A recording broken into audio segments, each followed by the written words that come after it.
வணக்கம். பனையூரில் இன்று மதியம் வேட்பாளருடன் விஜய் ஆலோசனை மேற்கொள்ள உள்ளார். அப்போது வேட்பாளர்களுக்கு முக்கியமாக 3 உத்தரவுகள் போட உள்ளதாகவும் தகவல் வெளியாகியுள்ளது. அதாவது வாக்கு எண்ணிக்கை நடைபெறும் அன்று மற்ற கட்சிகள் ஏதாவது தவறு செய்வதற்கு வாய்ப்பு இருக்கும். எனவே வேட்பாளர்கள் விழிப்புடன் இருக்க வேண்டும் எனவும், தேர்தல் முடிக்கு நமக்கு சாதகமாக வர வாய்ப்புள்ளது அன்று, அதனால் நீங்கள் மிக கவனமாக இருக்க வேண்டும் எனவும், வாக்கு எண்ணிக்கை முடிந்த பிறகு வெற்றியை கொண்டாடுவதை குறித்தும் அன்று செய்ய வேண்டியதை பற்றி ஆலோசிக்க உள்ளதாகவும் தகவல் வெளியாகியுள்ளது. தமிழகத்தில் ஏப்ரல் 23ஆம் தேதி சட்டமன்ற தேர்தல் நடைபெற்றது. அதன் வாக்கு எண்ணிக்கை வருகின்ற 4ஆம் தேதி நடைபெற உள்ளது. தேர்தல் முடிந்த மறுநாளே தேர்தல் எதிர்கொண்ட சவால்களை மண்டல வாரியாக நிர்வாகம் விஜய் கேட்டறிந்தார்.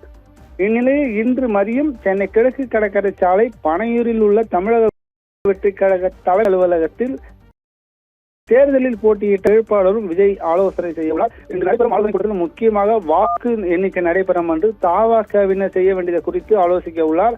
அதாவது வேட்பாளர்களுக்கு 3 உத்தரவுகளையும் விஜய் போட்டு உள்ளதாகவும் தகவல் வெளியாகியுள்ளது. வாக்கு எண்ணிக்கை நடைபெறும் என்று மற்ற கட்சிகள் ஏதாவது தவறு செய்வதற்கு வாய்ப்பு இருக்கும். அன்று விழிப்புடன் இருக்க வேண்டும் எனவும், தேர்தல் முடிவு நமக்கு சாதகமாக வர வாய்ப்புள்ளது. எனவே வேட்பாளர்கள் கவனமாக இருக்க வேண்டும் எனவும், வாக்கு எண்ணிக்கை முடிந்த பிறகு வெற்றியை கொண்டாடுவதை குறித்தும் ஆலோசிக்க உள்ளதாக தகவல் வெளியாகியுள்ளது.